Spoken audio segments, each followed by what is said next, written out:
Hey guys, welcome back to our channel Vanaja அறிவேல்டு. இன்றைக்கி என்ன வீடியோ பார்க்க போகிறோன்னா, எண்டு நாட் போடாமல் எப்படி அவுட்லைன், அதாவது கண்டினியூட்டிவாக ஸ்டிச்சஸ் போட்டு அவுட்லைன் பண்ணணுன்னு தான் பார்க்க போகிறோம். வீடியோக்குள்ளே போகிறதுக்கு முன்னாடி நீங்கள் நம்ம சேனலில் சப்ஸ்கிரைப் பண்ணலைன்னா சப்ஸ்கிரைப் பண்ணிக்கோங்க. பக்கத்தில் இருக்கிற பெல் ஐக்கானையும் கிளிக் பண்ணிக்கோங்க. அப்போ தான் நான் போடுற வீடியோஸ் எல்லாம் உங்களுக்கு ஒன்றே நோட்டிஃபிகேஷன் வரும். இப்போ வாங்க வீடியோக்குள்ளே போகலாம். நம்ம ஃபஸ்ட்டு ஸ்டிச் ஸ்டார்ட் பண்ணுறதுக்கு முன்னுக்குட்டி எங்கேருந்து ஸ்டிச்சஸ் போட்டு போனால் கண்டினியூட்டிவாக போகுங்கிறத ஃபஸ்ட்டே டிசைட் பண்ணிவிட்டு நம்ம ஸ்டிச் ஸ்டார்ட் பண்ணணும். இப்போது நான் இந்த பீகாக்கோட இந்த பார்ட்டில் இருந்து செயின் ஸ்டிச் ஸ்டார்ட் பண்ணுறேன்.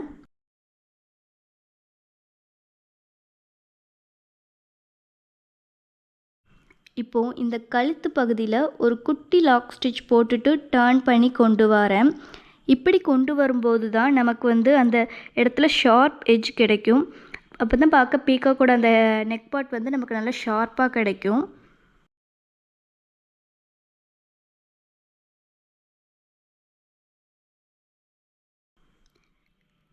ஹெட் பார்ட் நல்லா வளைவாக வரணுன்னா நம்ம குட்டி குட்டி லாக் செயின் ஸ்டிச்சஸாக போட்டு போனால் தான் நமக்கு அந்த வளைவும் நல்லா நீட்டாக இருக்கும். அதே மாதிரி ஸ்டிச்சஸ் நல்லா கிளாத்தில் படுத்த மாதிரி இருக்கணும், தூக்கிட்டு இருந்த மாதிரி இருக்கக்கூடாது. ஸோ நல்லா கவனமாக பார்த்து போடுங்க. நம்ம ஸ்டிச்சஸ் போட்டு வரும்போது எந்த ஒரு இடத்துலையுமே சுருக்கம் இருக்கக்கூடாது. அப்போ தான் அந்த டிசைன் ஒரு நீட் ஃபினிஷிங்கில் நமக்கு இருக்கும். கொஞ்சம் ஒரு சின்னதாக லைட்டாக சுருக்கம் இருந்தாலும் கூட அந்த ஃப்ரேம்லேருந்து நம்ம கழட்டிட்டு அந்த டிசைனை பார்க்கும்போது நமக்கு நீட்டாக இருக்காது. அந்த தையலெல்லாம் பிடிச்சி இழுத்த மாதிரி துணி ரொம்ப சுருங்கிக்கிட்டு இருக்கும். ஸோ ஸ்டிச்சு போடும்போதே சுருக்கம் இல்லாத மாதிரி பார்த்து போடுங்க.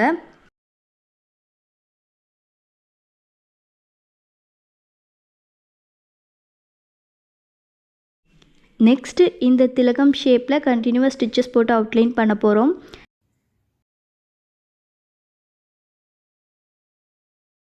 எந்த ஒரு நாட்டும் போடல, ஒரு குட்டி லாக் ஸ்டிச் போட்டு டர்ன் பண்ணி கொண்டு வரேன்.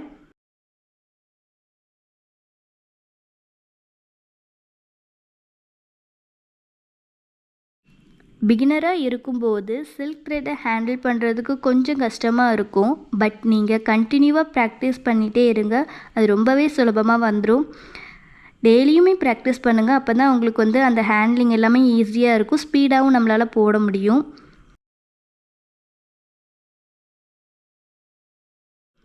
இப்போது இந்த ஸ்டிச் மேலேயே நான் செயின் ஸ்டிச் போட்டு இந்த தோகை இருக்கிற ஏரியா, அந்த தோகை சைடுக்கு நான் அப்படியே கண்டினியூவாக கொண்டு போகிறேன். நாட் போடல, அந்த ஸ்டிச்சுக்கு மேலே தான் செயின் ஸ்டிச் போட்டு கண்டினியூவாக கொண்டு போகிறேன்.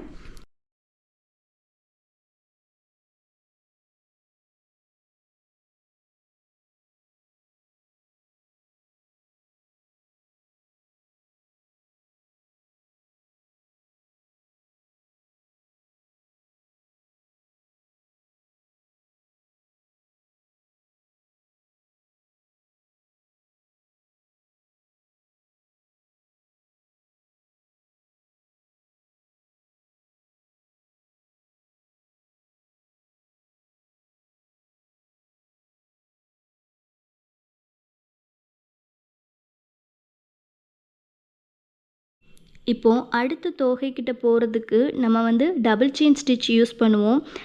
நம்ம சேனலில் ஆல்ரெடி டபுள் செயின் ஸ்டிச்சஸை பற்றி வீடியோ போஸ்ட் பண்ணியிருக்கேன். நீங்கள் அந்த வீடியோ பார்க்கலைன்னா கீழே டிஸ்கிரிப்ஷனில் லிங்க் கொடுக்க போய் பாருங்கள். கரெக்டாக இந்த செயின் ஸ்டிச்சஸ்க்கு உள்ளேயே அடுத்த ஸ்டிச்சஸ் அப்படியே போட்டுட்டு போவோம். சைடில் ஸ்டிச்சஸ் போடக்கூடாது, செயின் ஸ்டிச்சுக்கு உள்ளே தான் ஸ்டிச்சஸ் போட்டு போகணும்.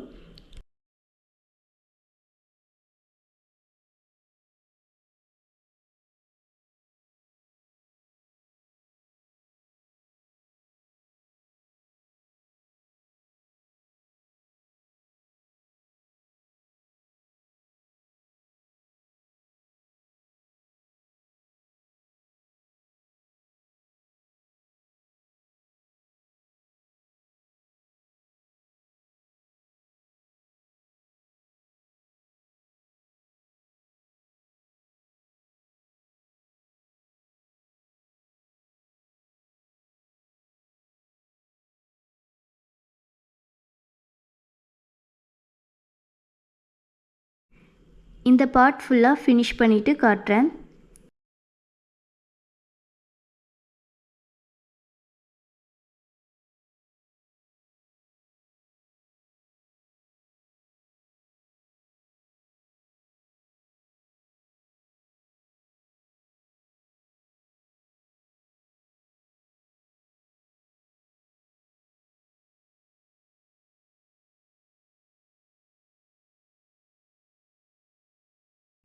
நெக்ஸ்ட்டு இந்த லைனில் இருந்தே தோகைக்குள்ளே இருக்கிற இந்த ஏரியாவையும் நம்ம ஸ்டிச் பண்ண போகிறோம்.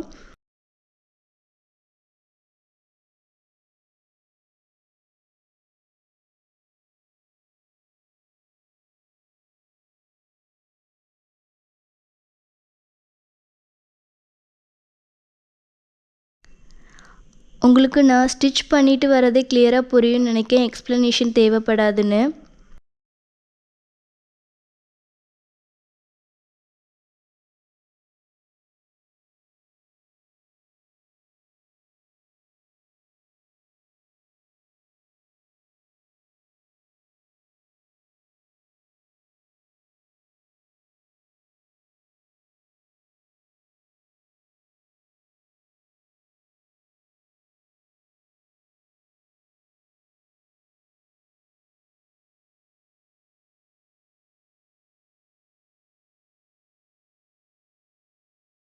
இப்போது ஸ்டிச்சஸை கீழே கொண்டு வர்றதுக்கு நம்ம இந்த ஸ்டிச்சஸ்குள்ளேயே செயின் ஸ்டிச் போட்டு வரோம். இந்த தோகை சைடில் நான் சொல்லியிருப்பேன்ல, அதே மாதிரி தான் இந்த லைன்ஸ்குள்ளேயே நம்ம ஸ்டிச்சஸ் போட்டு வரோம். டபுள் செயின் ஸ்டிச் போடுறோம்.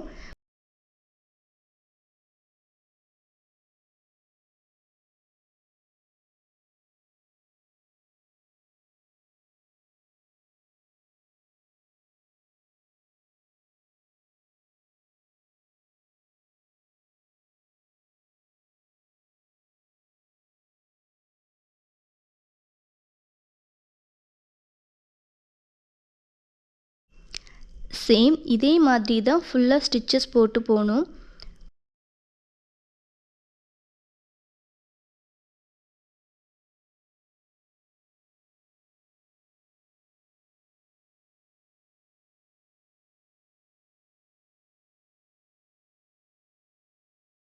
ஃபுல்லாக ஃபினிஷ் பண்ணிவிட்டு நான் காட்டுறேன். இந்த ஏரியா ஃபுல்லாக ஃபினிஷ் பண்ணிவிட்டு இந்த ஸ்டிச்சஸ் கிட்டே நல்லா நெருக்கமாக ஒட்டி ஸ்டிச்சஸ் போட்டுட்டு கண்டினியூ பண்ணியிருக்கேன். இந்த டிசைனில் இந்த பீகாக்கில் அந்த வாய் பகுதிக்கும் அந்த மேலே உள்ள அந்த ஹெட் பார்ட்டில் இருக்கிற அந்த கொண்ட பகுதிக்கும் நான் ஸ்டிச் போட்டிருக்க மாட்டேன். நம்ம அதில் ஸ்டிச்சஸ் போட்டு அப்படியே கண்டினியூவாக ஸ்டிச்சஸ் போட்டு போனால் அந்த ஷேப்ஸ் வந்து நமக்கு நீட்டாகவும் இருக்காது. ஸோ அதில் மட்டும் நான் ஸ்டிச் போட்டிருக்க மாட்டேன். நம்ம ஃபுல்லாக ஃபினிஷ் பண்ணி எண்ட் நாட் போட்டதுக்கப்புறம் அதில் நம்ம வந்து ஸ்டிச் போட்டுக்கலாம். இதில் நான் எந்த இடத்துலையுமே ஸ்டிச்சஸ் போட்டிருக்க மாட்டேன். கண்டினியூவாக தான் ஸ்டிச்சஸ் எல்லாமே போட்டு வந்திருக்கேன். ஃபைனலாக ஒரு எண்ட் நாட் போட்டு ஃபினிஷ் பண்ணியாச்சு. இந்த மாதிரி நாட் போடாமல் கண்டினியூட்டிவாக ஸ்டிச்சஸ் எல்லாம் போடுறத நம்ம நிறைய இடத்துல யூஸ் பண்ணுவோம். ஃப்யூச்சரில் அதுக்கான வீடியோஸ் எல்லாமே நான் உங்களுக்கு அப்லோட் பண்ணுறேன். ஓகே, நெக்ஸ்ட் வீடியோவில் பார்க்கலாம். தேங்க்ஸ் ஃபார் வாட்சிங்.